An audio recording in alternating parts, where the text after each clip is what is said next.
Hi! So, this video is to show you about combo boxes. So, there's two different kinds of combo boxes that I want to show you about. One is for just a regular combo box, and the other is for searching for records. Now, what do I mean by combo boxes? What I mean is that a combo box is a control kind of like a text box or a label that you put on a form. Yeah. So anyway, a combo box allows you to have the drop-down list that you've learned about previously in tables. So it gives you an opportunity to provide a specific list for the user to pick from. And then whatever the user picks is what goes and is stored, not restored, but stored in a particular field. So anyway, let me send myself off to the side here so I can explain about the combo box that I want to demonstrate for you. Okay, so off to the side I go. Okay, so first of all, this is the form that I want to create a combo box for. Okay, and I want to create a combo box that shows the supplement or medication. And the purpose of this form is just to show the supplements that a person has taken. So I'll go ahead and show that to you in Form View, and that's what it looks like in Form View. Okay. And so I'm going to go ahead and go back into Design View. Okay. And to give you some background information, just in case it's helpful, I'm going to show you the design of the table that this particular form is dependent upon.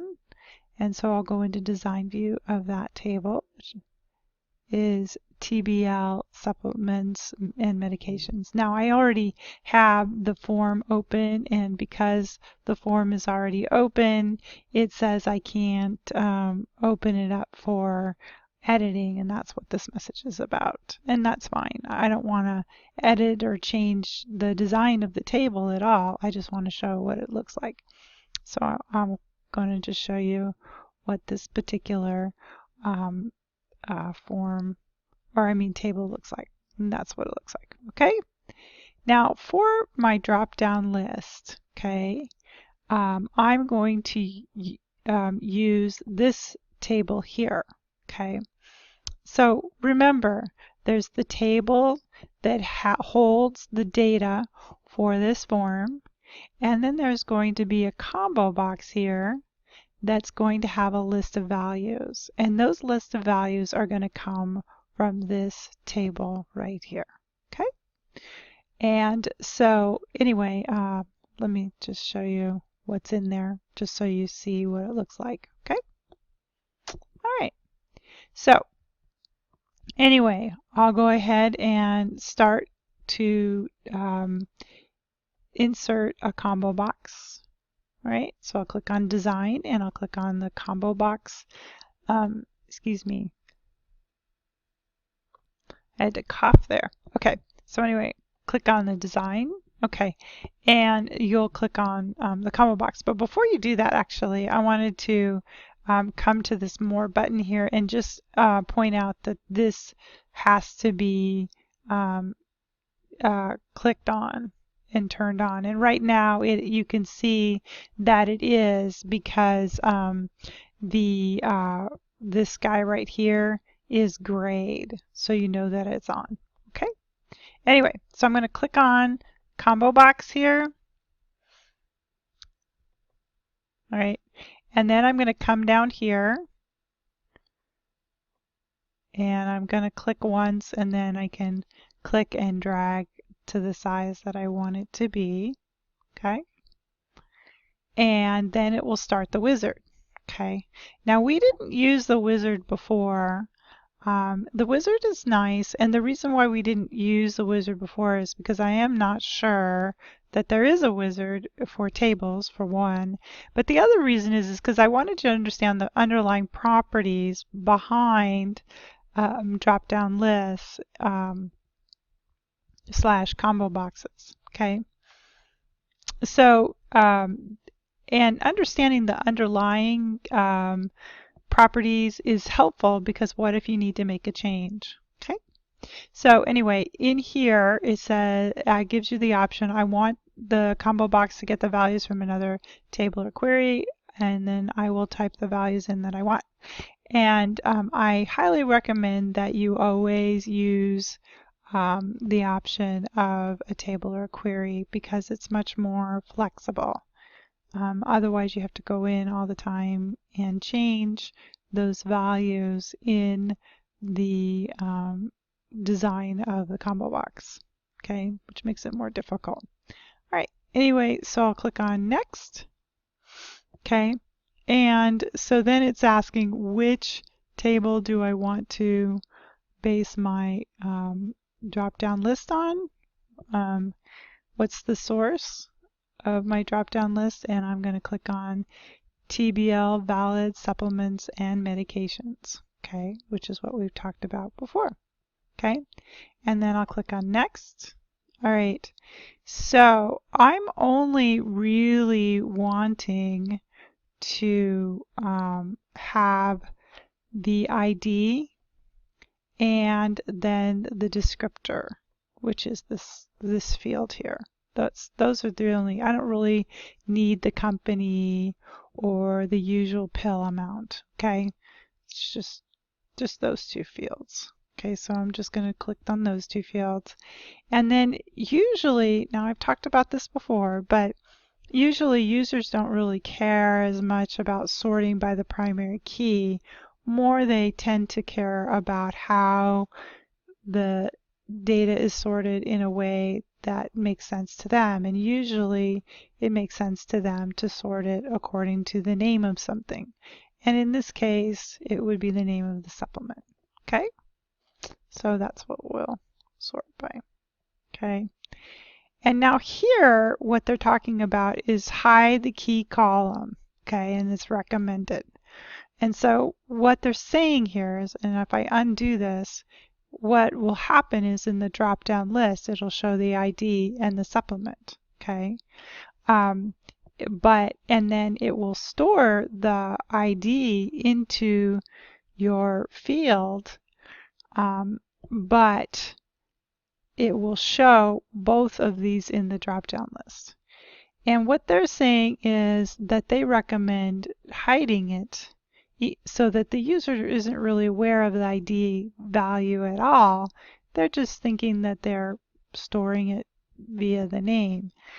And users really don't care a lot of times about ID fields. And I concur that in these drop-down lists, many times ID fields, having the users know the ID field values isn't important, and it's just more confusing. So I'll click on Next, okay? And so here they're asking about remember the value for later use, store that value in this field, and we're going to do store that value in this field. The other option has to do with an unbound field, and I think I'm just not going to go there today. We'll just go with this other one, okay?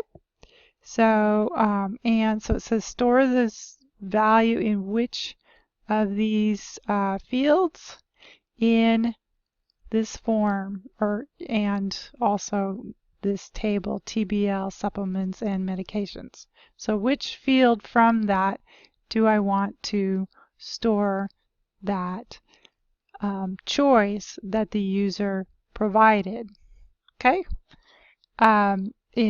By clicking on one of the items in the drop-down list, okay? So anyway, and so I'm going to say supplement ID, okay? And so then and the supplement ID is the identifier that comes from the drop-down list. Okay, but it comes from it, but it's stored. The choice that the user make is stored in this supplement ID that's in this table. Okay, so we'll go next. Okay, and then I can just give it whatever name I want. I'll say name it, for example, and then I'll say finish. And here is my label over here. It's called name it, and I don't really want it, so I'm going to click on it and press delete. But now I have my supplement ID value here. All right, and if I go in to form view, I can see all of my supplements. Now remember, the user is seeing the names of the items that they chose for that particular record. They're not seeing the ID fields, but that's what's actually stored in this table. If you go here, you can see that's what's being stored in here. Okay. All right. So stop the video for now. Okay, so now we're going to talk about having a combo box that searches for a particular record. Okay, so I'm going to send me off to the side again. And this right here is a form that actually is in your Forms Module 6 database. Very ugly form that I created to make ugly. Anyway, okay, so I'm going to insert a combo box to search for a particular student. Okay, so just to review and make sure that you understand, I'm going to take this search option away. Okay, and so here is the actual data, or the actual table. And remember, this form is already open, and so you can only look at this table in read-only view, which is why I'm getting this error. Okay, so here is the table itself. Okay, and then I can come up here to click on, oh, the other thing I forgot is that you can, to create a form header, all you have to do is just bring this down. Okay, so you get this little plus sign icon, or mouse pointer, I guess I should say, and then you can bring it down. All right, so I'm going to click on design, and then once again you do need to make sure that the use control wizards is turned on, and then you can come here to the combo box. Okay, and then you'll click in the form header. You don't necessarily have to have it in the form header. I just do because it's it looks nicer, you know, basically. All right, so it says the wizard creates a combo box which displays a list of values you can choose from. How do you want your combo box to get its values? I want the combo box to get the values from another table or query. And then here I have find a record on my form based on the value I selected in my combo box. Okay, so that's the one we want. So I'll click on next.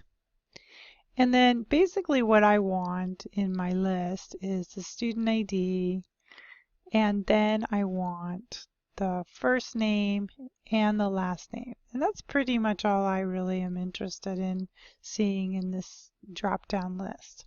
Okay, and so then I'll click on next.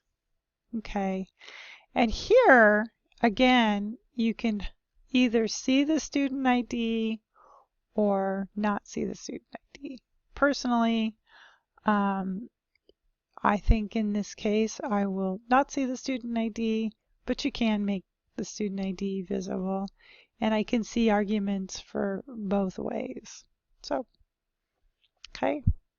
And then you can just give it a name, whatever, and I'll say search student for the label, and I'll say finish, and then you'll see that right here it says search student, although it's not. Oh, I see. It's big enough. Okay.